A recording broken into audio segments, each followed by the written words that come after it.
Assalamualaikum warahmatullahi wabarakatuh. Di sini saya akan menjelaskan salah satu cara efektif untuk melindungi keamanan jaringan. Di sini saya ingin kita memahami dulu untuk tipe-tipe serangannya. Ya, yang pertama itu ada interception, yaitu pihak yang tidak mempunyai wewenang atau otoritas, tapi bisa mendapatkan hak atau akses dari informasi. Yang kedua itu ada interruption, yaitu penyerang dapat menguasai sistem tetapi tidak keseluruhannya. Di sini mungkin contoh kasusnya saat diserang admin masih bisa login ke dalam sistem. Lalu yang ketiga ada fabrication, yaitu penyerang telah menyisipkan objek palsu ke dalam sistem target. Selanjutnya yang terakhir itu ada modification, yaitu penyerang telah merusak sistem dan mengubah secara keseluruhan. Cara efektif untuk melindungi jaringan. Di sini saya menganjurkan untuk mengurus firewall. Firewall adalah sebuah sistem atau perangkat yang mengizinkan lalu lintas jaringan yang dianggap aman. Eh, Lalu mencegah atau mencegat lintasan jaringan yang tidak aman. Umumnya juga digunakan untuk mengontrol akses terhadap siapa saja yang memiliki akses terhadap jaringan pribadi dari pihak luar ataupun pencuri data lainnya.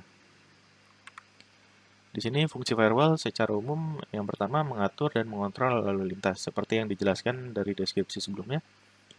Lalu yang kedua melakukan autentifikasi terhadap akses. Jadi dia bisa mencegah atau menahan untuk memastikan bahwa akses itu aman atau tidak. Yang ketiga itu ada melindungi sumber daya dalam jaringan private. Keempat, mencatat semua kejadian dan melaporkan kepada administrator. Untuk yang keempat, sistem firewall akan mencatat akses masuk dan keluar, lalu melaporkannya sehingga administrator bisa mengecek atau mengontrol akses lalu lintas yang terjadi. Pada tahap ini, saya akan menjelaskan langkah-langkah membangun firewall. Yang pertama, kita harus mengidentifikasi bentuk jaringan yang dimiliki. Di sini maksudnya kita sebagai yang ingin membangun atau mendesain, kita harus tahu topologi atau protokol jaringan yang digunakan. Lalu yang kedua di sini menentukan polisi atau kebijakan dengan mengidentifikasi. Di sini maksudnya kita sebelum mendesain atau membangun, kita harus menentukan layanan apa saja yang diperlukan, lalu menentukan individu-individu atau kelompok siapa saja yang akan terkena kebijakan, lalu menentukan juga layanan-layanan yang dibutuhkan oleh mereka atau tiap individu atau kelompok berdasarkan penggunaan jaringan, lalu layanan yang digunakan tersebut ditentukan bagaimana konfigurasi terbaiknya untuk dijalankan. Lalu yang ketiga, menyiapkan software dan hardware yang akan digunakan. Untuk poin ketiga, baik itu operation system yang mendukung atau software-software khusus pendukung firewall seperti ipschain atau iptables pada Linux dan sebagainya, serta konfigurasi hardware yang akan mendukung firewall tersebut. Dan yang terakhir itu adalah melakukan tes konfigurasi, di mana di sini pengujian terhadap firewall yang telah selesai dibangun harus dilakukan, terutama untuk mengetahui hasil yang akan didapatkan. Caranya dapat menggunakan tool-tool yang biasa dilakukan untuk mengaudit seperti Nmap. Lalu sebagai poin tambahan, sebagai pengguna komputer atau jaringan, setidaknya kita harus bisa merawat perangkat yang kita gunakan sendiri. Yang pertama, kita harus mengurus atau memiliki antivirus.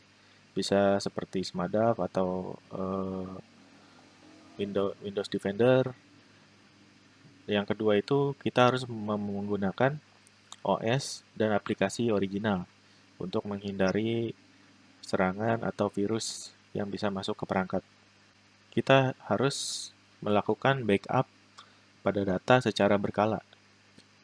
Jadi jika suatu saat terkena serangan, kita bisa memulihkan data penting yang kita miliki.